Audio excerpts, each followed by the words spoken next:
लोगों के सामने आज का विचार प्रस्तुत करने जा रहा हूँ, जो इस प्रकार से काकचेष्टा ज्ञानम स्वानिंद्रा तथैवच अल्पहारी गृहत्यागी विद्यार्थी पंचलक्षणम। विद्यार्थी के 5 लक्षण बताए हैं आरव ने, है ना। और ये कहीं लिखे गए हमारे ग्रंथों में। अल्पहारी गृहत्यागी स्वानिंद्रा तथैवच काकचेष्टा बकोधन, कौवे की जैसे चेष्टा, बगुले के जैसा ध्यान, स्वान जैसी निंद्रा। स्वान मतलब कुत्ते की जैसी नींद है, चट बिल्कुल थोड़ा भी हल्ला हल्का होता है। हाँ, तो इतनी अच्छी नींद इतनी क्विक होनी चाहिए कि आपको पता लग जाए है। ऐसा विद्यार्थी, ऐसा नहीं कि कुंभकर्ण तक सोए हुए बिल्कुल बाहर कुछ भी हो रहा तो पता ही नहीं लगता, ऐसा तो नहीं होना चाहिए ना। स्वान निंद्रा होनी चाहिए, काक चेष्टा होनी चाहिए, कौवे की जैसी चेष्टा, बगुले की जैसा ध्यान होना चाहिए, और अल्पहारी गृहत्यागी। और ये नहीं ठूस ठूस कर खा लिया, अच्छा पढ़ने का मन कहाँ से करेगा, आलस होगा ना, और फिर नींद आएगी तो फिर पढ़ाई होगी नहीं, ठीक है। और गृह त्यागी, घर को छोड़ के आते हैं ना, जब आप गुरुकुल में होते थे पुराने जमाने में, ठीक है, ऋषियों के जमाने में, तो घर छोड़ देना होता नहीं। चाहे राजा का बेटा है वो भी राजमहल छोड़ देगा, और जंगल में जहाँ कुटिया होगी किसी गुरु की, वहां रहना होता था, शिक्षा दीक्षा ग्रहण करने के लिए वहां जाना होता है ना। और आज भी जो बच्चे हॉस्टल में रहते तो वो भी 3-4 महीने तक हॉस्टल में रहते ही नहीं रहते, और जब कोई तीज त्योहार आता तब तो घर आते हो, है ना, छुट्टियों में, है ना। तो वो भी गृह त्यागी हो ही गए, है ना।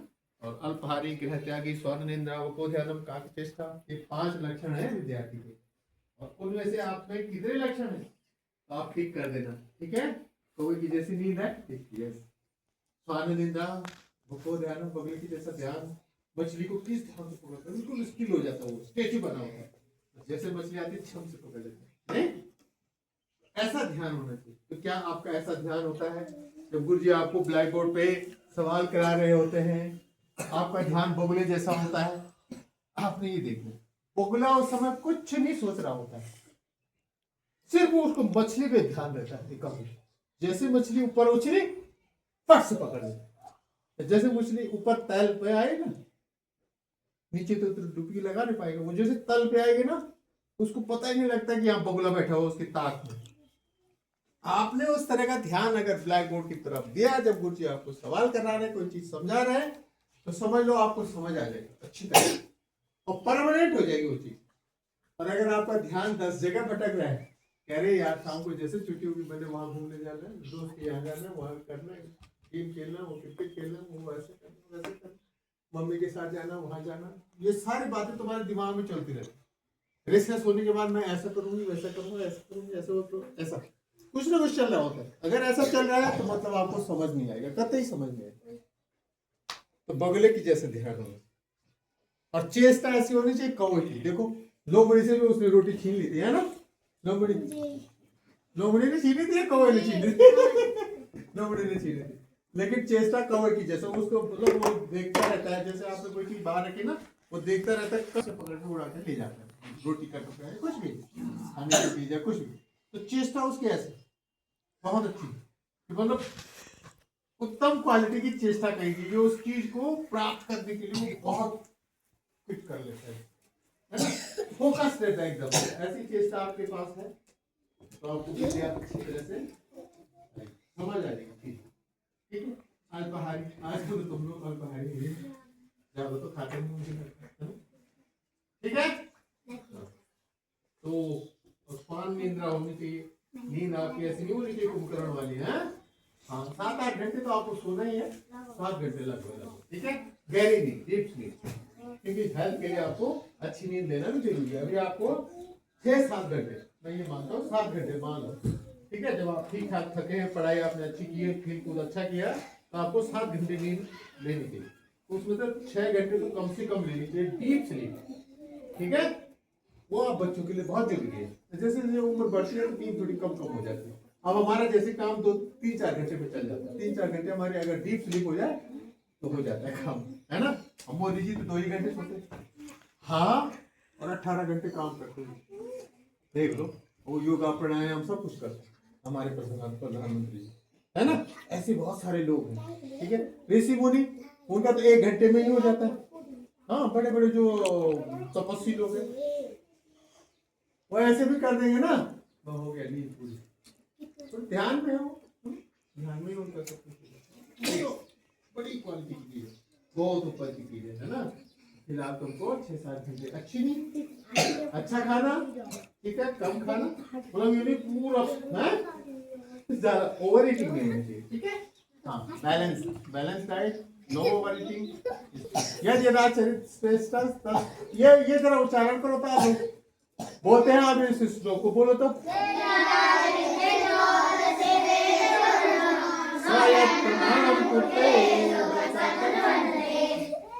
ये सब बोलते हैं ना आप लोग।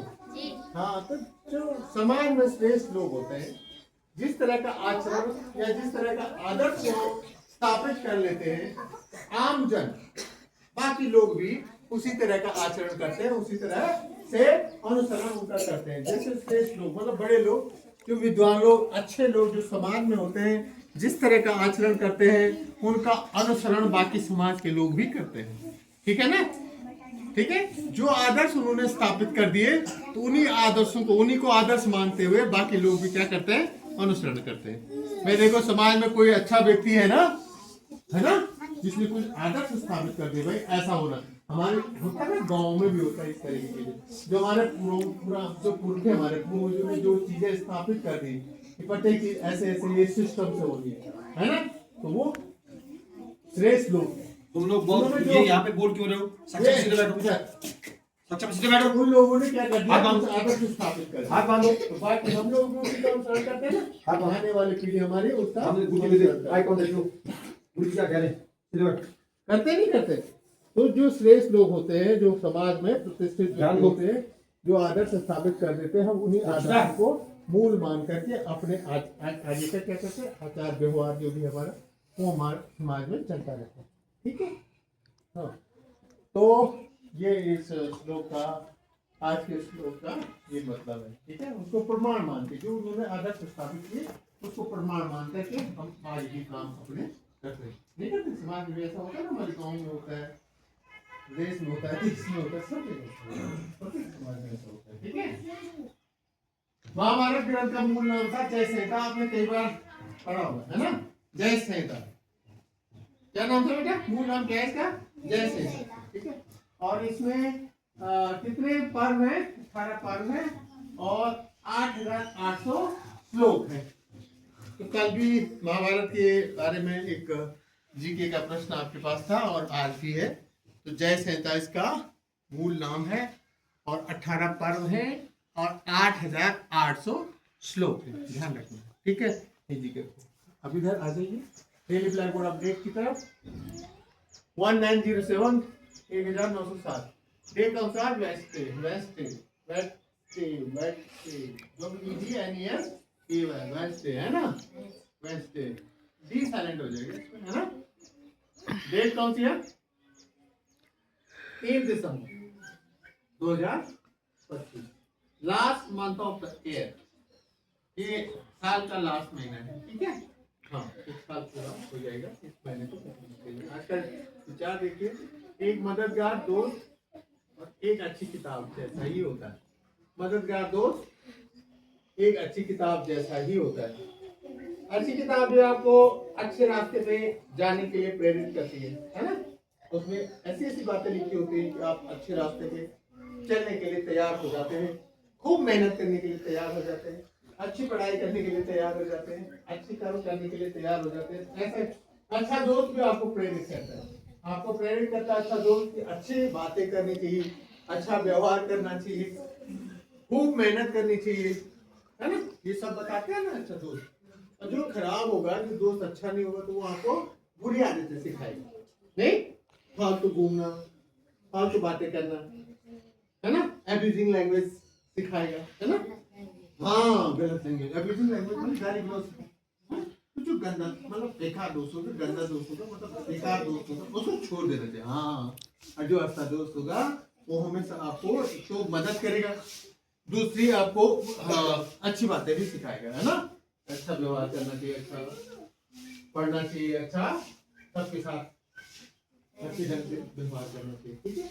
हाँ, वो अच्छा दोस्त और एक अच्छी किताब का वो तुलना की गई, वो अच्छी किताब की तरह ही होता है अच्छा दोस्त। ठीक है ना। और आज का देखो today's word leaf, LEAF, leaf, leaf माने पत्ता। संस्कृत में बोलते बेटा इसको पर्णम, ठीक है, संस्कृत में क्या बोलते हैं पर्णम। लीफ देख लो वहां पे स्पेलिंग LEAF, लीफ। टुडे सीखे हड्डियों और दांतों को मजबूत बनाने में कैल्शियम और फास्फोरस तत्व सहायक है। ये हमारे दांत इतने मजबूत कैसे हैं? इनमें कैल्शियम है और फास्फोरस, दो तत्व है जो हमारे दांत और हड्डी में होते हैं, जिससे ये काफी मजबूत होती है। नहीं होता दांत देखो कितने मजबूत है हमारे, नहीं है? हाँ, तो इसमें कौन से दो तत्व होते हैं? कैल्शियम और फास्फोरस। ये बहुत इंपॉर्टेंट आपका जीके का प्रश्न है। कैल्शियम और फास्फोरस से ये ज्यादा मजबूत बनते हैं। आज का स्पेशल अंतरराष्ट्रीय विकलांग दिवस 3 दिसंबर को मनाया जाता है। तो कल 3 दिन आपने पढ़े थे, 3 स्पेशल दिवस आपने कल कभी ध्यान किया होगा और लिख दिया होगा। और आज जयंती है डॉक्टर राजेंद्र प्रसाद जी। कौन है ये राजेंद्र प्रसाद? भारत के प्रथम राष्ट्रपति। Very good. और जन्म कब हुआ था बेटा? 3 दिसंबर 1884 को, ठीक है। और दूसरे हैं आज का दिन, दूसरा किसके जन्म हुआ था भाई आज के दिन ही? खुदीराम बोस। ये महान क्रांतिकारी है, आपको बताइए स्वतंत्रता आंदोलन में उन्होंने बहुत बड़ी अहम भूमिका अपनी निभाई है ना, अपने प्राणों की बाजी लगाई खुदीराम बोस, महान क्रांतिकारी ये हुए। और आज के दिन ही 1889 को, उनका 84 को हुआ, इनको 89 को, ठीक है। तो आज के लिए इस ब्लैक बोर्ड से और आज की प्रेरणा कौन बनी है? आयशा। और सूरज बने कार्तिक।